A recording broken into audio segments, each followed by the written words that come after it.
Brookwood Park, le 11 septembre 1971.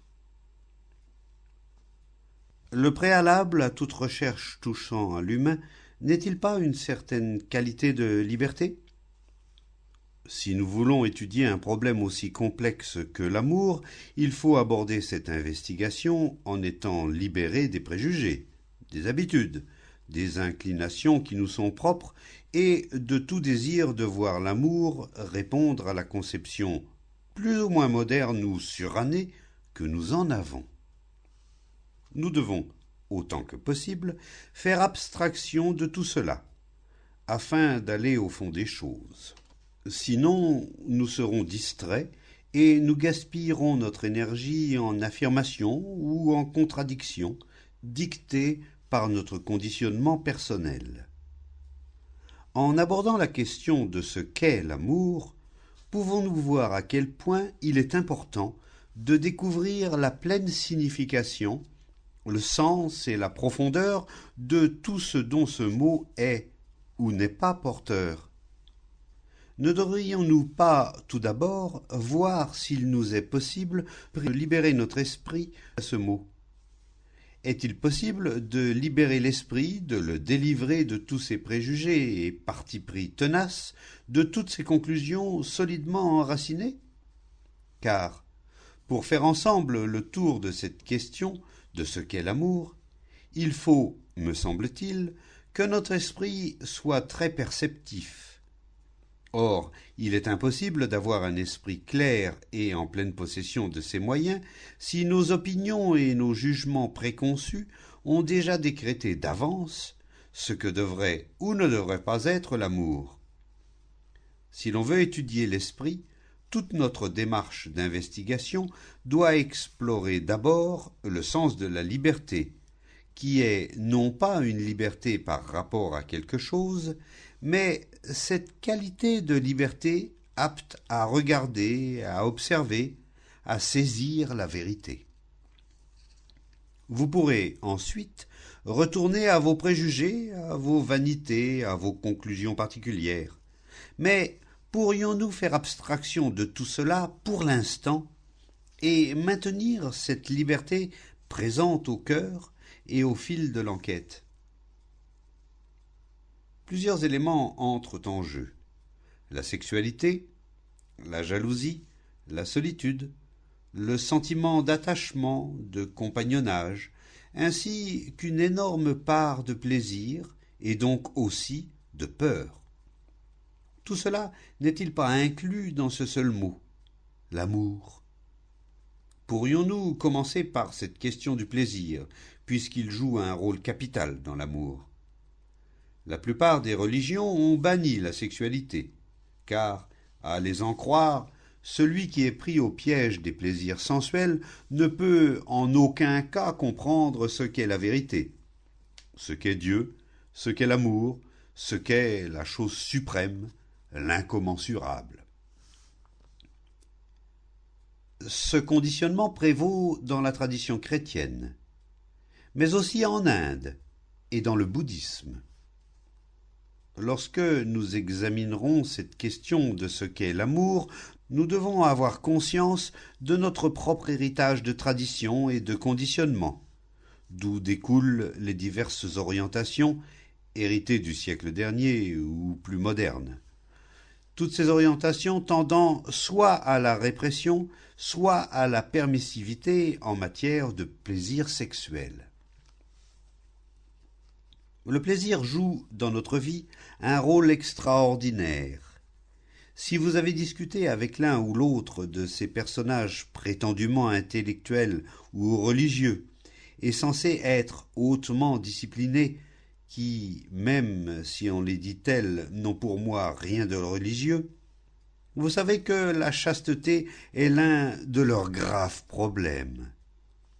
Vous pouvez considérer que tout cela est hors de propos, que la chasteté n'a plus sa place dans le monde moderne et écarter la question. À mon sens, ce serait dommage, car l'un des problèmes consiste justement à savoir ce qu'est la chasteté. Pour approfondir cette question de la nature de l'amour, il faut avoir l'esprit profondément ouvert et ne pas s'en tenir à des affirmations purement verbales. Pourquoi le plaisir joue-t-il un rôle si important dans notre vie? Je ne dis pas que cela soit bien ou mal. Nous examinons la question sans affirmer que le sexe ou le plaisir doivent être prônés ou bannis. Pourquoi le plaisir joue-t-il un rôle aussi immense dans chacune des activités de notre vie?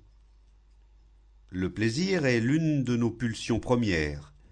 Mais pourquoi son impact a-t-il pris des proportions si colossales, non seulement dans le monde occidental, où sa présence est si ostensible et vulgaire, mais aussi en Orient? Pourquoi? Voilà bien un de nos problèmes majeurs.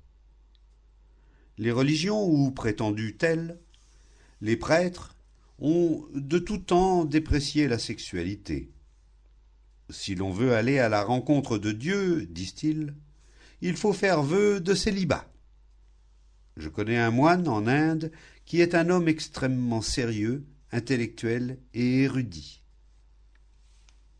Vers 15 ou 16 ans, il renonça au monde et fit vœu de célibat. L'âge venant, il avait la quarantaine lorsque je fis sa connaissance, il décida de briser ses vœux et de se marier. Ce qui lui rendit la vie très difficile, la culture indienne ayant en abomination celui qui revient sur un vœu prononcé. Cet homme fut mis au ban de la société et connut des moments très difficiles. La mentalité générale est ainsi faite. Pourquoi la sexualité a-t-elle pris une importance si capitale? Et il y a tout ce problème de la pornographie, où l'on a licence de lire, d'imprimer tout ce que l'on veut, afin de se libérer des interdits. Vous êtes au courant de ce qui se passe dans le monde. Qu'est-ce que l'amour a à voir avec tout cela? Amour, sexe, plaisir, chasteté, qu'est-ce que tout cela signifie? N'oubliez surtout pas cette expression « mener une vie chaste ». Ni le sens de ce mot de chasteté auquel l'homme a accordé une telle importance. Essayons de découvrir pourquoi, depuis les temps les plus reculés, l'homme a accordé dans sa vie une place de premier plan à la sexualité et pourquoi celle-ci se voit opposer de telles résistances. Je ne sais pas comment nous allons trouver réponse à ces questions.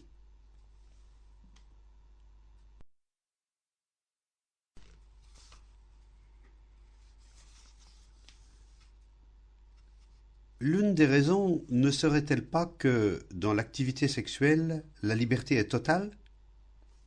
Sur le plan intellectuel, nous ne faisons qu'imiter. Nous ne sommes pas créatifs. Notre activité intellectuelle est de seconde, voire de troisième main. Nous répétons ce qu'ont dit les autres, nous rabâchons nos petites pensées. Dans ce domaine-là, nous ne sommes ni actifs, ni créateurs, ni vivants, ni libres. Et sur le plan émotionnel, nous manquons de passion, d'intérêt profond. Nous pouvons nous enthousiasmer, mais ce n'est qu'éphémère. La passion soutenue nous fait défaut, et notre vie se résume à la routine plus ou moins mécanique du quotidien. Cette existence étant réduite à des réactions répétitives, mécaniques, tant sur le plan intellectuel et technologique que, dans une certaine mesure, sur le plan émotionnel, l'unique activité qui soit autre, le sexe, prend tout naturellement une formidable importance. Si la liberté existait au niveau intellectuel, si nous étions pleins de passion, de flamme, alors le sexe retrouverait sa juste place, relativement secondaire. Nous cesserions de lui attribuer une importance si énorme, de vouloir atteindre, grâce à lui, le nirvana, ou de croire qu'il est la clé de notre union avec l'humanité. Vous savez très bien tout ce qu'on espère découvrir à travers lui. Notre esprit est-il donc capable de trouver la liberté? Notre esprit peut-il être formidablement vivant et clair, perceptif? Mais que ce ne soit pas une perception empruntée à d'autres, aux philosophes, aux psychologues et aux soi-disant maîtres spirituels, qui n'ont de spirituel que le nom. Dès lors qu'il existe une qualité de liberté profonde et passionnée, la sexualité reprend sa juste place. En quoi consiste alors la chasteté? N'a-t-elle pas sa place dans notre vie? Que veut dire ce mot « chaste » ? Pas seulement selon le dictionnaire, mais quel en est le sens profond? Avoir un esprit complètement chaste, qu'est-ce que cela veut dire? Je crois qu'il conviendrait de creuser un peu la question, car c'est peut-être beaucoup plus important qu'il n'y paraît.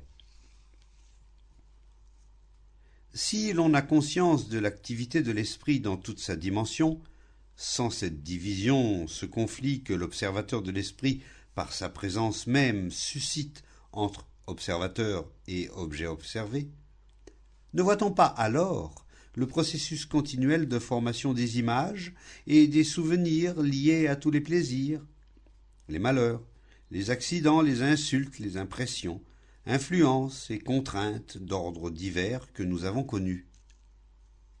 C'est tout ce vécu qui encombre notre esprit. La pensée se fait de l'acte sexuel une représentation sur laquelle elle s'attarde et, par l'imagination, elle entretient des émotions évocatrices qui l'excitent. Un tel esprit n'est pas un esprit chaste. L'esprit chaste est celui qui est vide de toute représentation, de toute image. Alors l'esprit est toujours innocent. Le mot innocence décrit un esprit qui ne peut ni recevoir ni infliger de blessures. Il est incapable de blesser comme il est incapable d'être blessé. Est un esprit chaste. Tous ceux qui ont fait vœu de chasteté sont rien moins que chastes. Ils ne sont qu'en lutte perpétuelle avec eux-mêmes.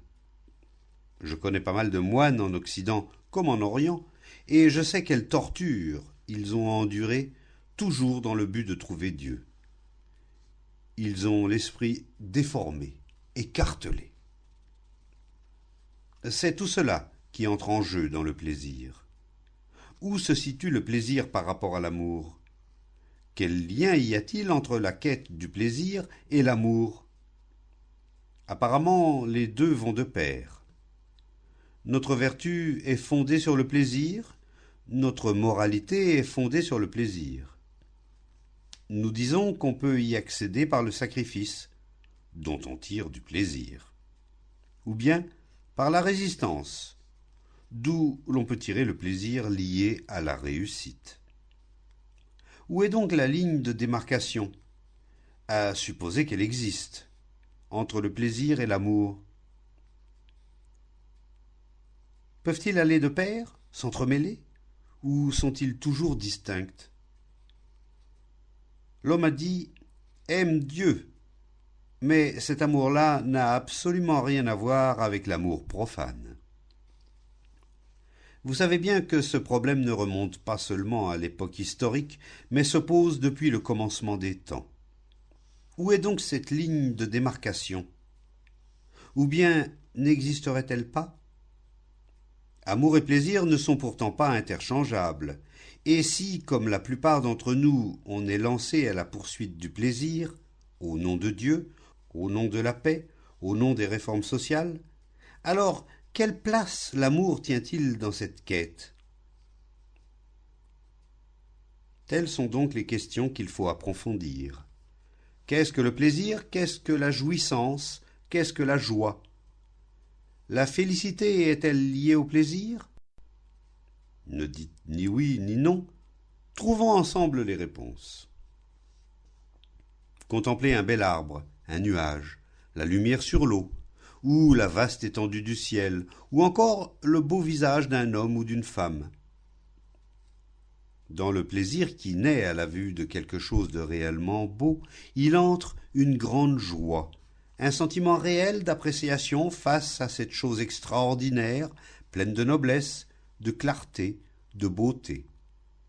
Et lorsqu'on bannit le plaisir, c'est aussi la négation de toute la perception de la beauté. Et les religions l'ont banni.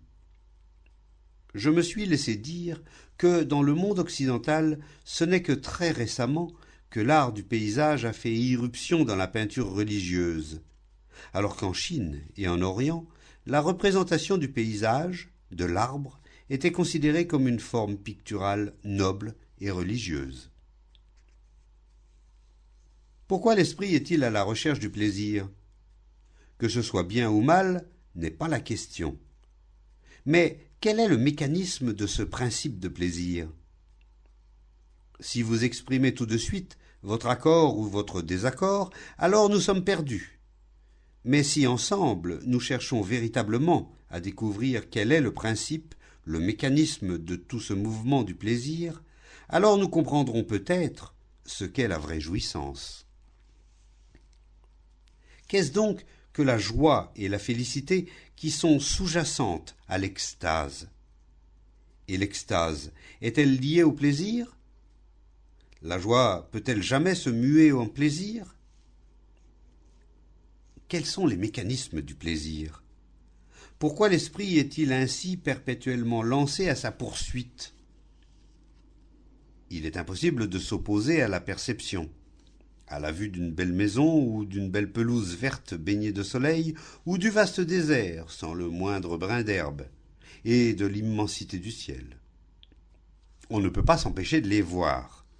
Et cette vue même est un plaisir, un ravissement, n'est-ce pas? Lorsqu'on voit un beau visage, pas seulement harmonieux dans ses proportions, mais ayant en lui une beauté, une qualité secrète, une intelligence, une vitalité. La vue de ce visage est une merveille, et il est, dans cette perception, un grand ravissement. À quel moment celui-ci se transforme-t-il donc en plaisir? Vous voyez une statue de Michel-Ange et vous la contemplez. C'est une chose extraordinaire. Pas du point de vue du sujet, mais de la qualité de la réalisation de l'œuvre. Et cette simple perception est source d'un immense délice, d'un immense plaisir. Puis vous vous en allez et l'esprit songe à la statue. La pensée se met en marche. C'était une bien belle chose, dites-vous. Au premier contact visuel, il y a eu un sentiment fort, une intensité dans la perception d'un objet merveilleux. Puis la pensée s'en empare, s'en souvient et se rappelle le plaisir que vous avez éprouvé à voir cette statue. La pensée crée alors ce plaisir. Elle confère une vitalité, une continuité à l'événement qu'a été votre rencontre avec cette statue. La pensée est donc responsable de la quête du plaisir. Je n'invente rien. Vous pouvez le constater par vous-même. Vous contemplez un beau coucher de soleil et vous dites après coup « Si seulement je pouvais retourner là-bas et le contempler de nouveau ».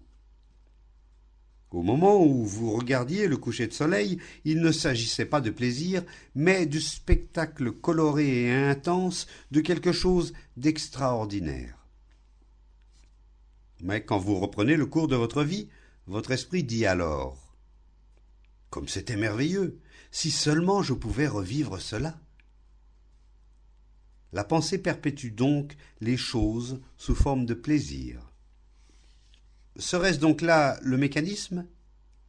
Que se passe-t-il donc alors? Jamais plus vous ne voyez vraiment du coucher de soleil.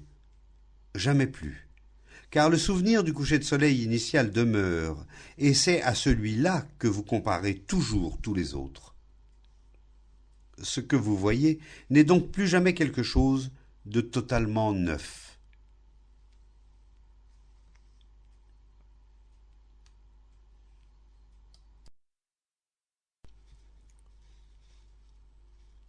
Notre question est donc de savoir s'il est possible de voir ce coucher de soleil, ou ce beau visage, ou votre expérience sexuelle, ou que sais-je encore, et de s'en tenir là, sans chercher à rien prolonger. Que la chose en question soit d'une grande beauté ou liée à une grande souffrance, une grande douleur physique ou psychologique.